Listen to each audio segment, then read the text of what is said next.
Hello, I'm Stuart Landon, Director of Community Engagement at Midtown Cinema, and we're really glad to have partnered with Susquehanna Art Museum to bring you tonight's film. I hope you enjoyed it, and for those of you that enjoyed it at home, I hope you enjoyed it there from the comfort of your couch. Of course, if you enjoyed it at the cinema, we hope you enjoyed it that you enjoyed our new seats and our new renovations at Midtown Cinema. We're very excited about that. Before we begin, a couple of announcements. First of all, if you have any questions for the filmmakers, please go ahead and text those to 717-219-4929. And I'll go ahead and have that scrolling across the bottom of the screen throughout the program. So please do text any questions that you might have. And with that, I'd like to introduce the Director of Education from Susquehanna Art Museum, Tina Sell. Thank you, Stuart. I absolutely could not have done this without you, so thank you very much. Oh, glad to have you, and it's just wonderful to have audiences again, right? You know, that's a big part of bringing people together. That's what the arts is all about. It's such a relief that we have people who are ready to come out and meet us at Midtown Cinema and at the museum. And I just want to thank everyone who did come and see this. And those of you who are joining us from home, I can't wait to see you again in person soon too. Absolutely. At any rate, you've got some special guests with you tonight, don't you?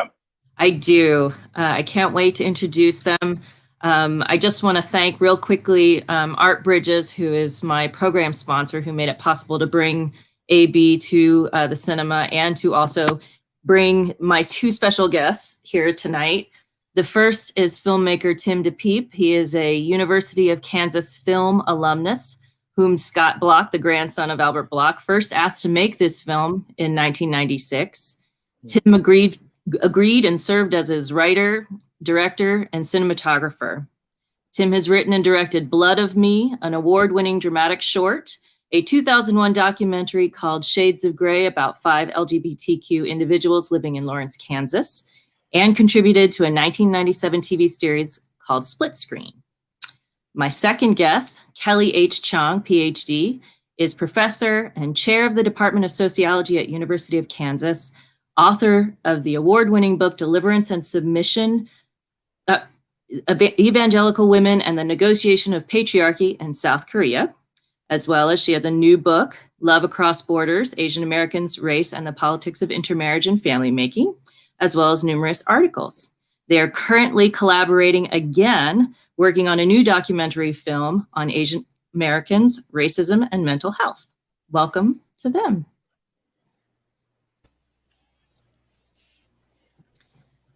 I wanted to start the evening, maybe Tim, with you. When you first began making this film, what moved you as being the most important part of Albert Bloch's story?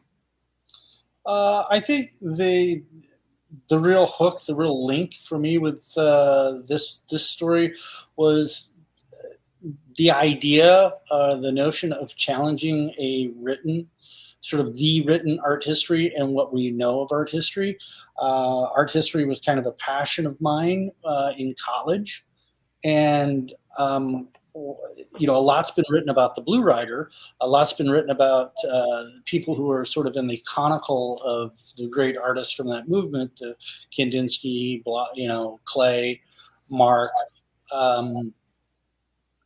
And to me, nothing had been written really in depth about Bloch at the time we started this particular project. And then there was this exhibition that took place. It started in Kansas City, Munich, and in Delaware. And so we started filming the exhibitions, and then slowly but surely, I think the main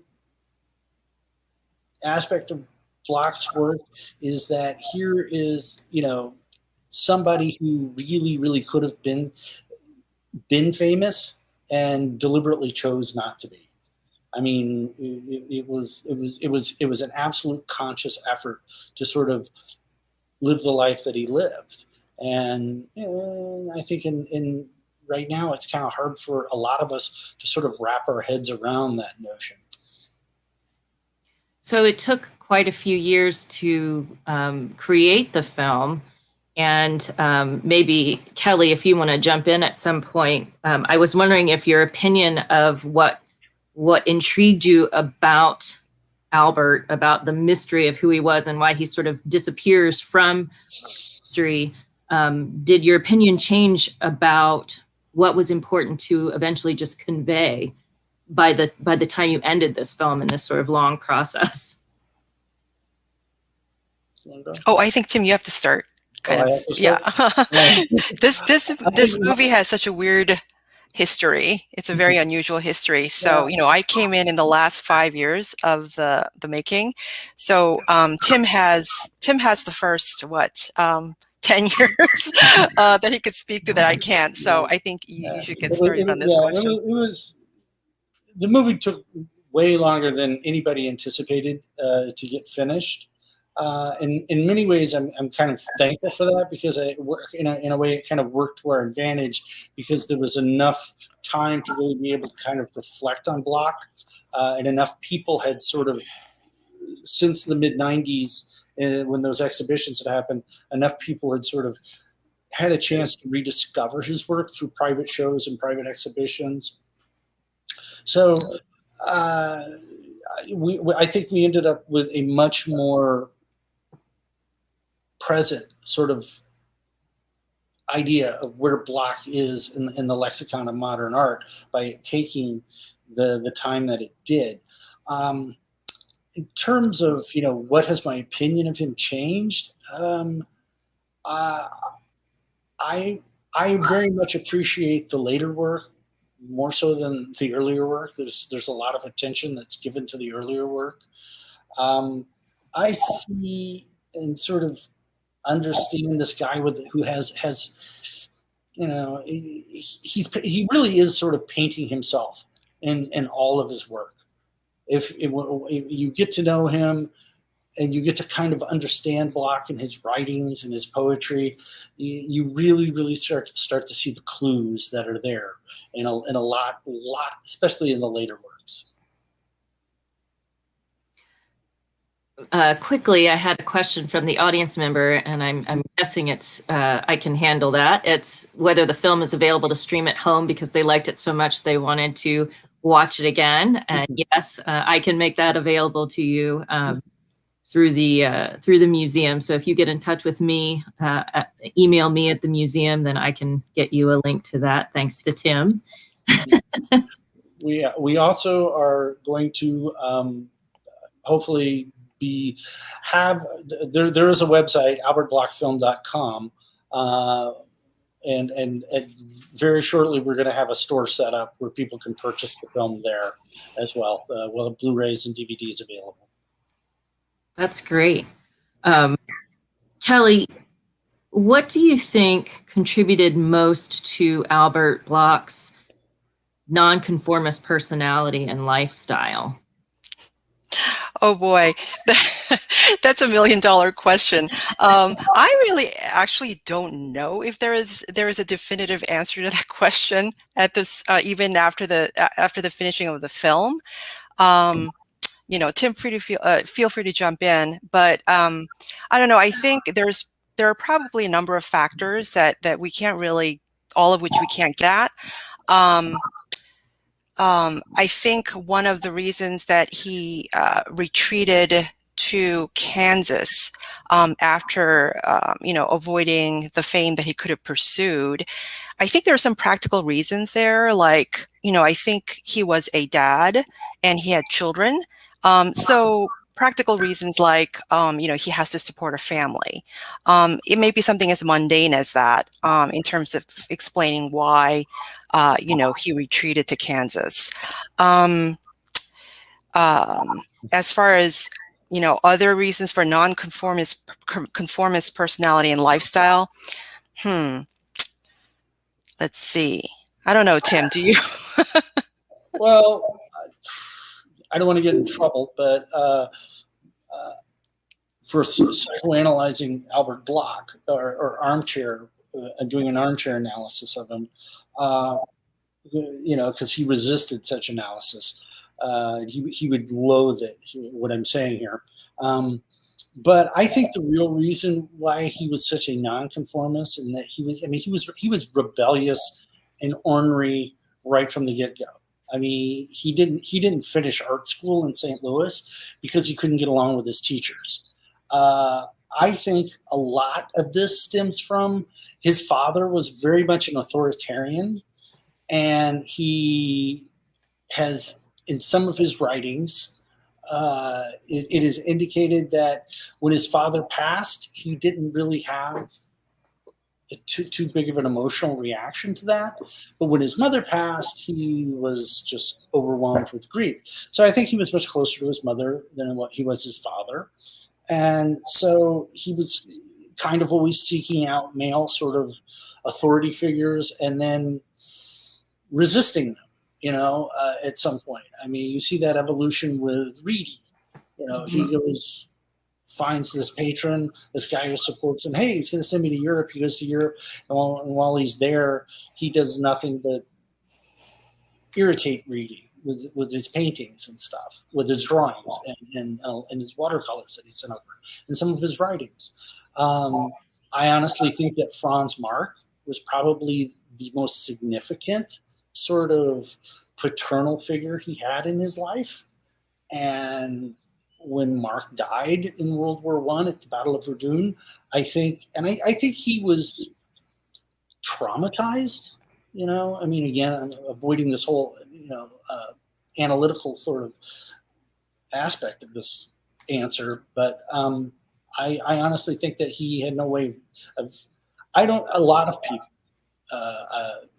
at that particular point of the turn of the century had no way of understanding and dealing with the level of carnage and the level of destruction, mechanized destruction at that particular time in history. And I think when he came back from Germany and settled in the Midwest, I think he was trying to do everything he could to just sort of retreat from a lot of these sorts of angst-ridden feelings that he had, a lot of the angst and a lot of the emotional trauma and emotional tumult that he was feeling at that particular time. I don't think he really had much of a way of resolving a lot of these sorts of issues, except in his artwork at that particular time. There seemed to be such a repetition, like a motif of exclusion. There was the sort of, as you mentioned, his father, and I think just living as an immigrant in the U.S. At that period of time, right before the First World War, and then kind of going over to Germany and being kind of excluded from that society of painters in Germany. There seemed to be a kind of motif of isolation, and I was thinking that had to have some additional toll, in why you start making choices that keep people kind of guessing, Yeah, I think, if you look at the artwork, some of the early work, and kind of, through the various different kinds of periods of his life, there is very much a searching in terms of themes of, in some of the more darker sort of dour paintings with the shrouded women's and stuff like that. There's a sense and a feeling of isolation and foreboding, but at the same time, during that same period where he's painting, he does this painting that is probably my favorite, which is we use in the artwork on the poster, which is a painting called Garden Scene, which is vibrant and brilliant and beautiful.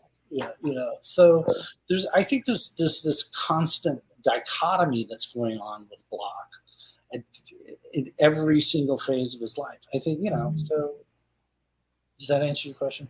Yes. We have a question and a comment from the audience.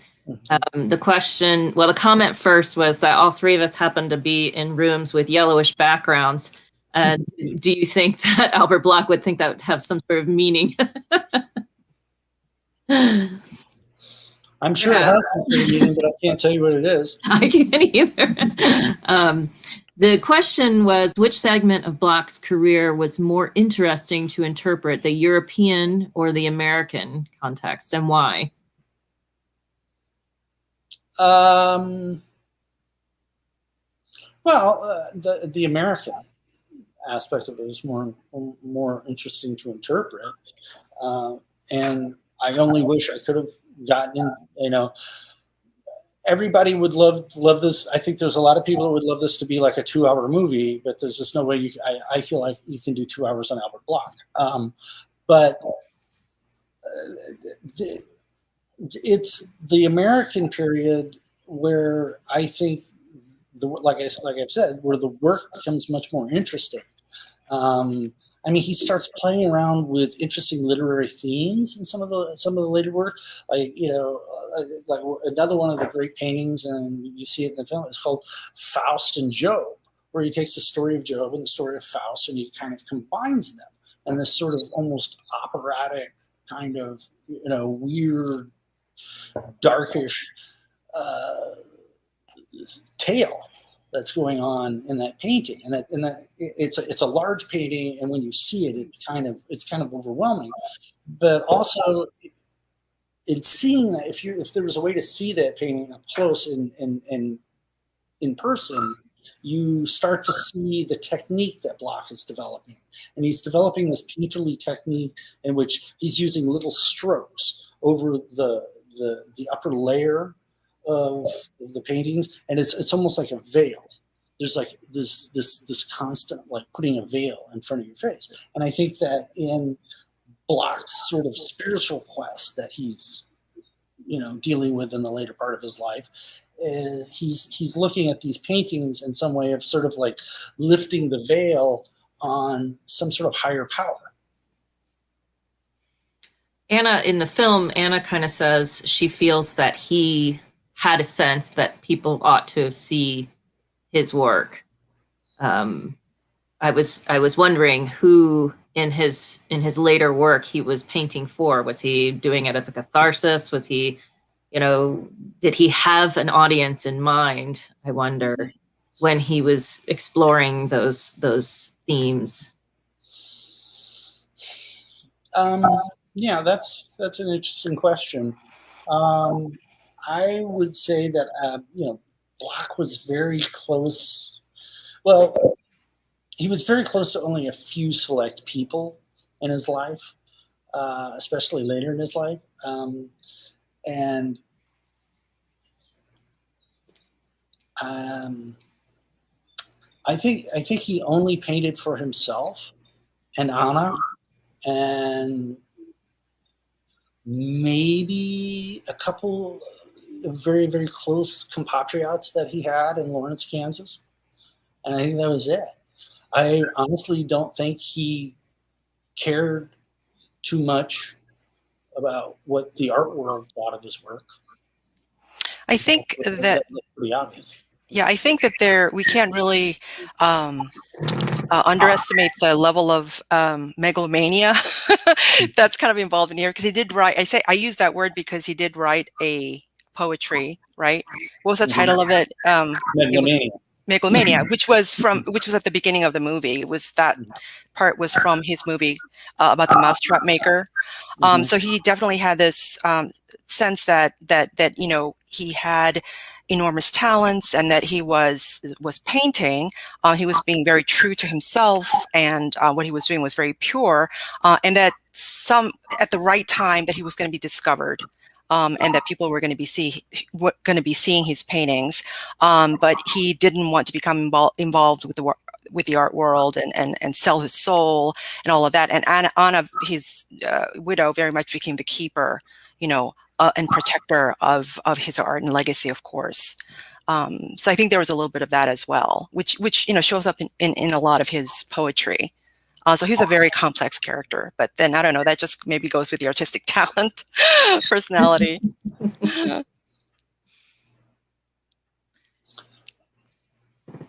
I think there was another question. I saw something pop up. Maybe I was wrong.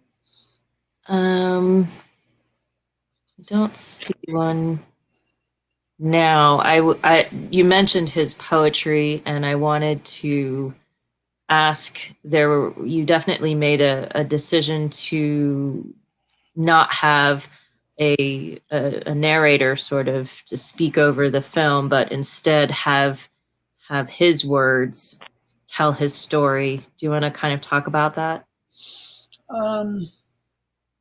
Yes. There's a couple of things I can say in reference to that.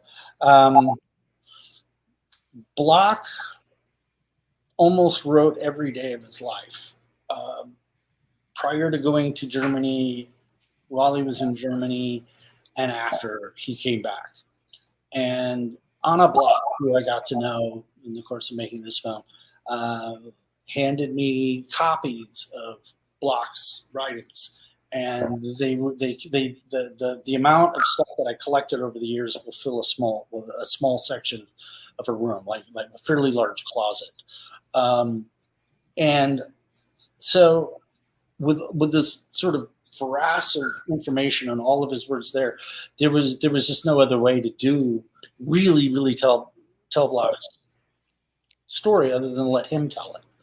And so I think within very few exceptions do we sort of cut and paste certain things together to kind of make it a little bit more seamless in a flow. But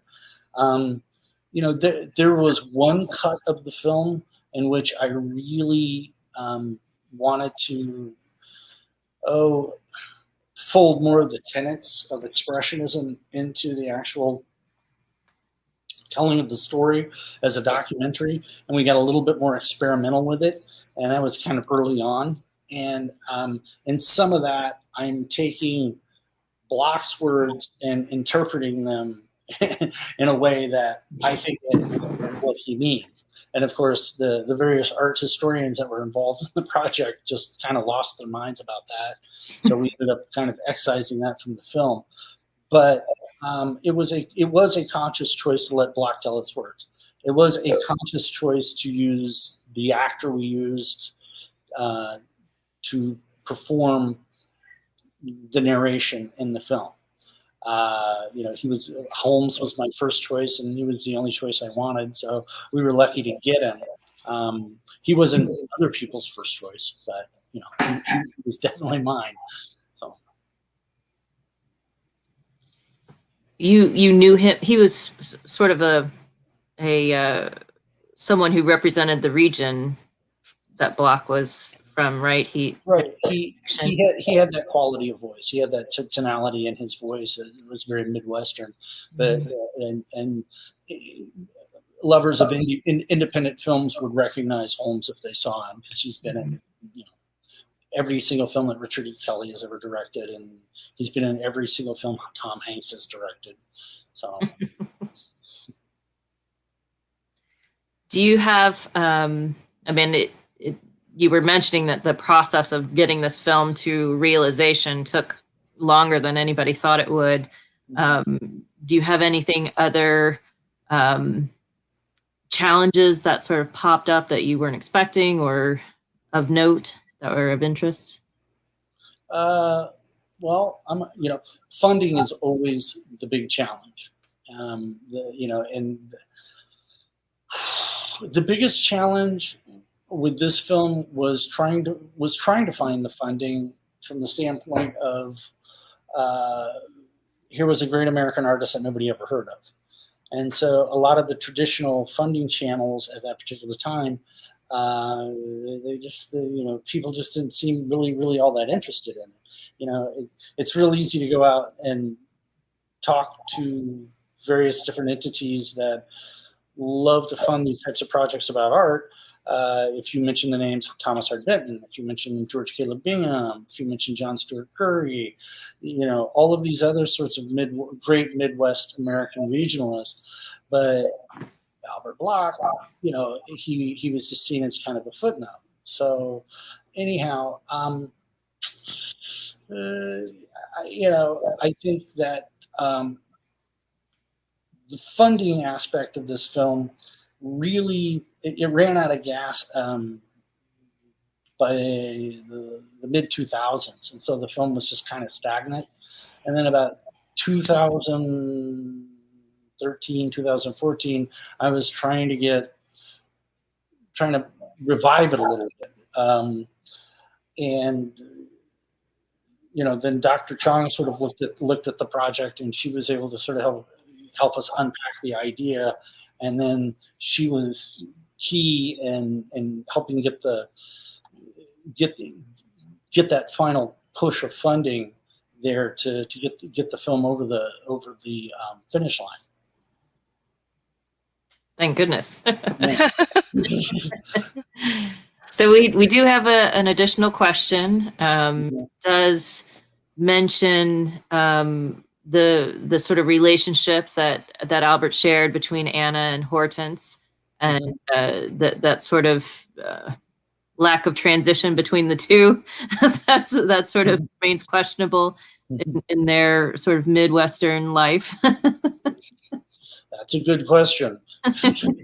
And one of the great things about having the artist's grandson ask you to make a film about his grandfather is that it's very flattering. One of the drawbacks is that sometimes you can't dive into the questions that everybody wants to know.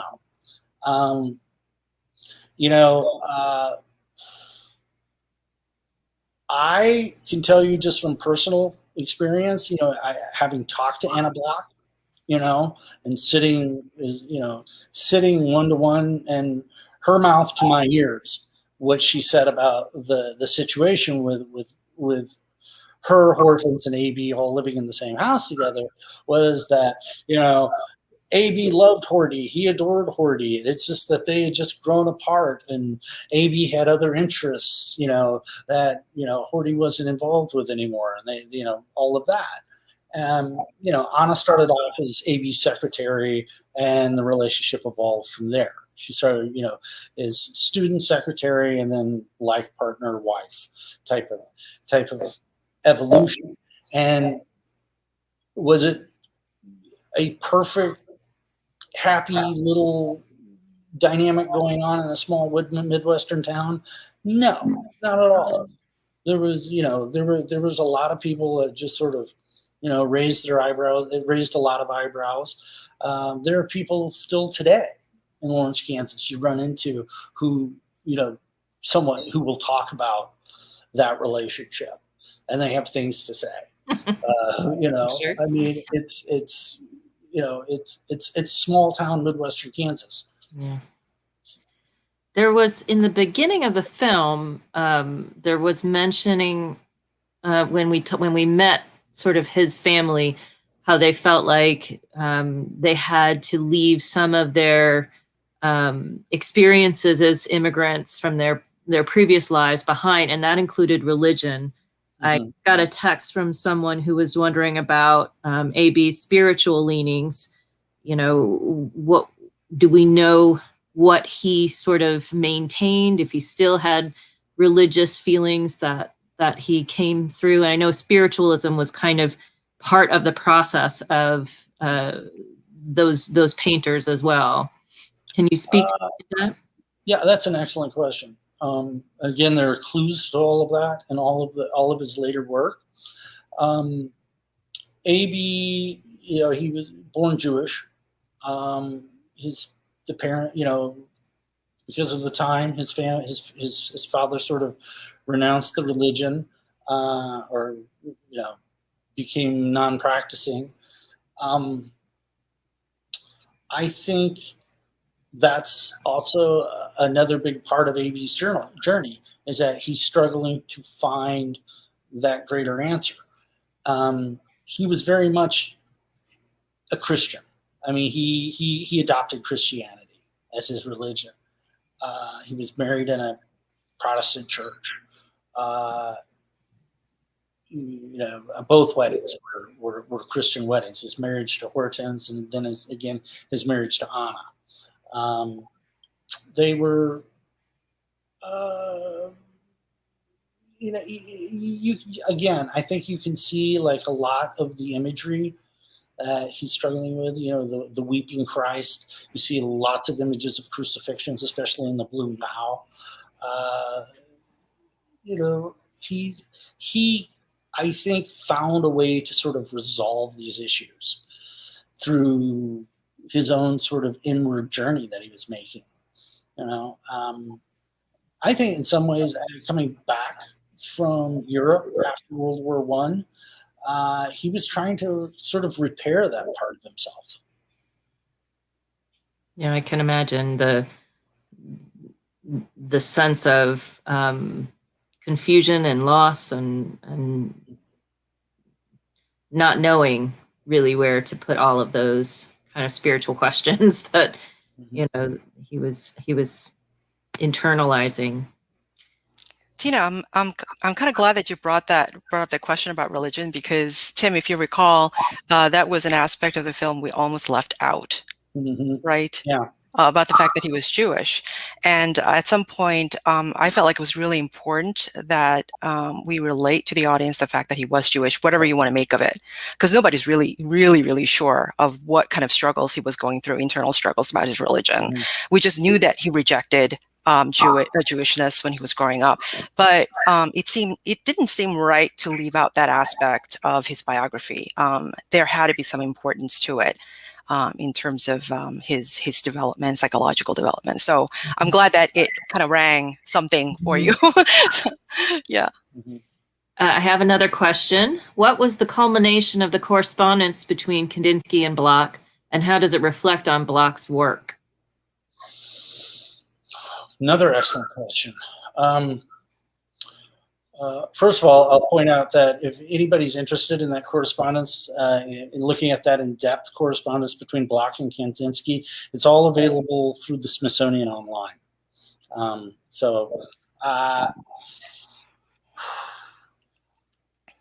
Bloch, the little section that we put in the film, that represents the last correspondence they had between each other. Bloch always admired Kandinsky, admired a lot of what he was doing in the world of the non-representational, but he rejected a lot of Kandinsky's ideologies later on, post Bauhaus, and he. Again, I think that speaks to that sort of Bloch's cantankerous and ornery sort of attitude and impetus to reject men in authority over him. I don't think there was the only person he ever listened to with any real depth, the person he cared about, whose opinion he cared about, was honest. He just honestly didn't care. There's another letter out there from the Mark Twain Society that they wanted to give him this award, for some of his history and cartooning, and then just these there's people in St. Louis that wanted to give him this pretty significant honor, and he wrote this scathing letter rejecting it. Insulting these people. So that I think speaks to who he was to the very end. Mm-hmm. And that need to sort of, to buck the system and to sort of, insult those people that he's supposed to be seeking validation from. I think the thing that is still fascinating to me about Albert Bloch is, the only way to put it is a certain level of self-awareness that the man had. In that poem that we start the film off with, as Kelly pointed out, it's entitled Megalomania. He saw this inward journey that he was making in the attic of Lawrence, Kansas, as just the most megalomaniacal move that he could make. Mm-hmm. And that's how he wanted to succeed at it. And art world be damned. You like his paintings, you like his paintings. Yeah, I'm wondering, how common that was amongst modernist painters, to jump off that cliff where so many of them were completely abandoning, what aesthetics were, what we understood the purpose of art to be. I think they had to embrace that, because I think on some level rejection was so much part of that process, especially the early modernists. True. I'm getting another text. Did he have any shows in America during his life? We know you mentioned one in Delaware. I know there was one in Chicago. Very shortly after he returned from Europe in like 1910, 1911. I may have the dates wrong, so the historians out there might jump on me on this one. But he had an exhibition in New York at the Daniel Gallery, and he also had another exhibition in Chicago at what is now the Chicago Institute of the Arts, the Chicago Art Institute. Mm-hmm. And Arthur Jerome Eddy just wrote about him in his book on German Expressionism and referred to Bloch as the greatest American artist to date. So, he did have significant exhibitions. And since the 1996 exhibition, after Scott Heffley did the great giant restoration, the amazing Scott Heffley, the conservator at the Nelson Atkins, who has dedicated his life to preserving the Bloch legacy. He's now head of the Albert Bloch Foundation. Oh.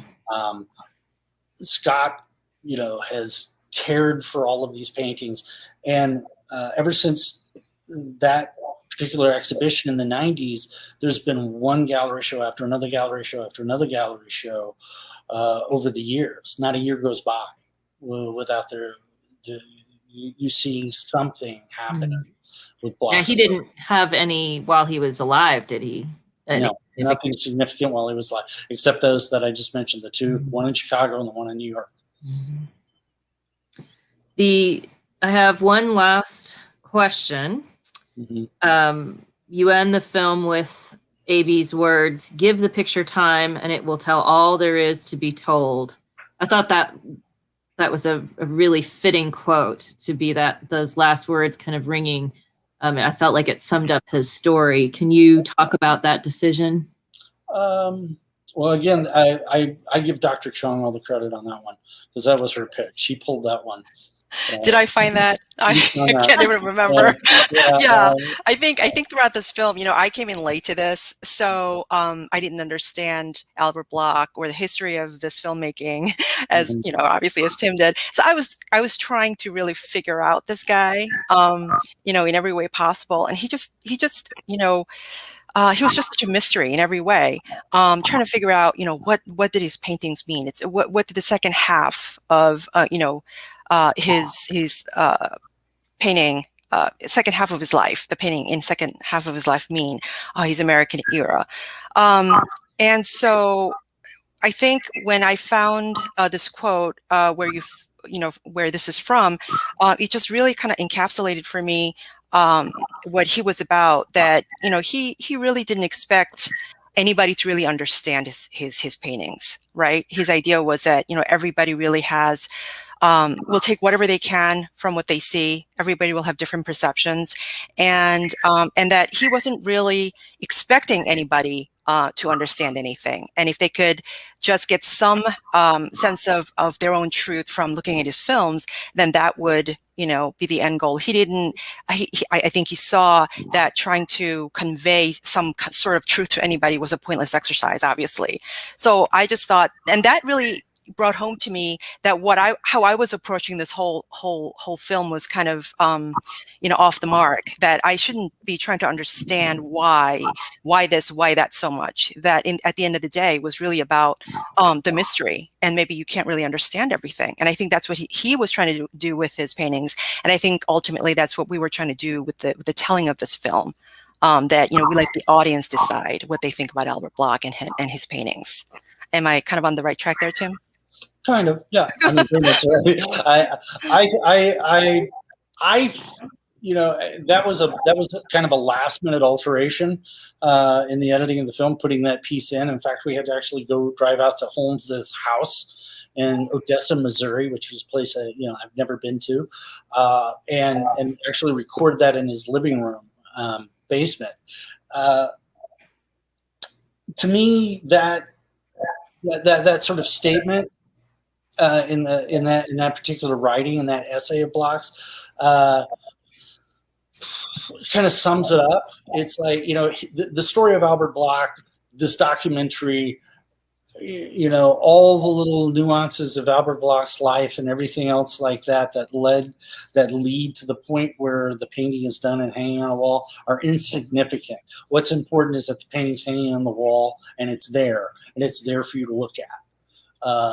It's the work that should take precedence over anything and everything else. His life story is irrelevant to what you're looking at. And I think it rings true for all museum goers to have this dialogue with an artist that's not there, and something that an artist has to kind of accept, that you're creating this dialogue and yet you're letting it go and for everyone's interpretation. That's for me, as a museum person, as an art ed person, it's a comfortable place for me to kind of sit in these areas that have no black and white answers. But I know for a lot of people, that's not a very comfortable place to be. Right. I have a question. Did his great-grandson ever become an artist? I know he was featured in the movie. I've got two answers to that question. No, his great-grandson has moved into the financial sort of realm. And Peter Bloch, who's in the film, again, that was another find by Dr. Chong. I had no idea that Peter Bloch was an artist. Scott Bloch never told us that one of his sons was an artist. Apparently there's another one who's in the arts field. And so I found him by, while I was Googling something about the Blochs, and then Peter's name popped up. And then he had this page where he was talking about his grandfather and how he was inspired by his grandfather's paintings. And I said to Tim, Scott Bloch has a son who is an artist inspired by his grandfather, and he hasn't told you about it in 10 years. So we independently got in touch with him and asked him about it. And it took a while to convince both of them, the father and the son, to be in the film, but ultimately they agreed. And so that was, I think, a really good thing that happened. Yeah, I had actually broached the topic with Scott about putting Peter in the film, and he kind of hemmed and hawed. And he goes, "I'll get back to you." He never got back to me. And I was shooting something in Texas at the time, and it turned out that I was just where I was staying in Texas was like 15, 20 minutes away from where Peter was. So I just grabbed my camera and equipment and just went over one night and shot an interview with Peter. And that's how Peter ended up in the film. I just put Peter in the film. I didn't tell Scott I was doing it. Scott found out that Peter was in the film when he watched it. So, an interesting thing though, Scott J. Bloch, who is the whole reason this film exists, and I'm a part of it, he and his brother William are both attorneys. Scott's a fairly successful attorney in Washington, D.C. Well, they're both very successful. And William's a successful attorney in Hollywood. And they both grew up in Woodland Hills, California, which is near Hollywood. And because it turns out that Albert Bloch's youngest son, he had two sons, Bernard and Walter. Walter wanted to be an artist, wanted to be an actor and an artist, and had some success in New York on Broadway. In fact, he had the same agent, representation and agent as Tennessee Williams. And Walter was actually getting a lot of traction. But he and his father had this weird sort of estranged relationship that nobody really discusses and talks about in great detail. So Walter ended up moving to Los Angeles and working in Hollywood as a writer. And he changed his last name to Black. So there's all these screenplays and teleplays. He actually ended up writing for the golden pantheon of television in the late 1950s and 1960s. Under the name Walter Black. He wrote for Bonanza, High Chaparral, Adam 12. He wrote for Gilligan's Island and the Brady Bunch. I mean, you know, he wrote some pretty significant and classic episodes of those shows. But, you know, to me, it was, you know, that's one of the more fascinating aspects of the story. I wish I would have been able to kind of go off on that tangent and tell, because here it is, here's this artist who was constantly struggling with his own identity and his own spiritual quest and, you know, his inward spiritual truth. And he has this son who's really having all of this really, really sort of almost grandiose commercial success. And, you know, it's just like there's this balancing act. In fact, Walter, because he wrote for the General Electric Live Playhouse Theater, he wrote a teleplay about A.B. Called The Accidental. The name escapes me. Sorry. Accidental Artist? It was the Accidental something, not the Accidental Tourist. That's a whole other thing. But you know, anyway. But it was actually shot and done live on television, and A.B. had actually seen it and actually saw it. And I tried to get Anna to talk about it. I tried to get other people to talk about it, and they wouldn't. I was able in the UCL archive to find a portion of the draft that was submitted to the Writers Guild, but. You know, and I toyed with the idea of working. So there was just no way to really work it in terms of our narrative. But there are very interesting and revealing things in it. You didn't tell me you found the portion of the draft. I thought we couldn't find it at all. It was lost forever. Yeah. Well, we did find a little portion of it. I had forgotten. Well, it was one of those ideas I think I had just ejected. So. Well, you know, the thing about this sort of the modernism umbrella is that, you know, now as we're trying hard to be as inclusive as possible and retelling different narratives, the story of modernism is just getting bigger and wider and deeper than we ever thought it would be. I mean, we've have whole museums devoted to it. And yet we realized just how much was excluded from that story. So, you know, I think it's been fascinating through the process of putting on the Modernists as an exhibition and really spending a lot of time with these artists that I studied, you know, that are sort of, you know, big names in terms of modernism, and also seeing them right next to people who went their whole lives without any kind of recognition. You know, Alma Thomas. You know, the whole experience of Black Americans during that period of time had sort of just existed on some different page and some different story. You know, it was never included. And women, you know, Kata Kolvitz was sort of just kind of erased. And so it is kind of, it's been a wonderful aspect of our work with this exhibition, including Bloch, is sort of telling stories that almost kind of slipped through the modernism cracks, and realizing that the further you dig, the more there is. One of the things that I think really excited me in the later phase of filming in this, like all of the stuff in Chicago with David Raskin. And getting his position on it, it just sort of kind of broke the story open a little bit more. And it is definitely interesting sort of to think now about, you know, not just art history, but history in general, just all of the various different stories that have existed, the reality that is out there that we don't know about. You know, and I would like, there still hasn't been a definitive piece done on Gabrielle Muenter.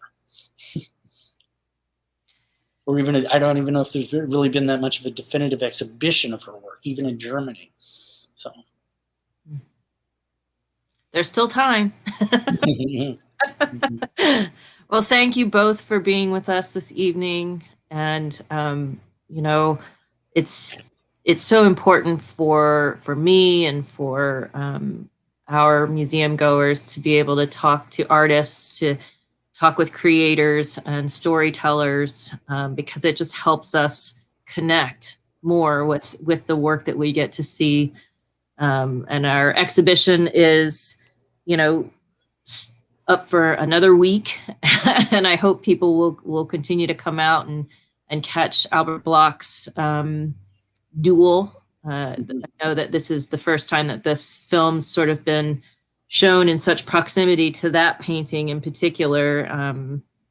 And I just wanted to thank you for making the film and for most welcome. Thank you for showing it. I'm just heartbroken I can't be there in person because it looks like a wonderful theater, looks like a wonderful museum. Harrisburg looks like a wonderful little city, and so yeah. We love Pennsylvania. We love Philadelphia. We love that area of the country. So we would. Well, you're always welcome. We we try really hard.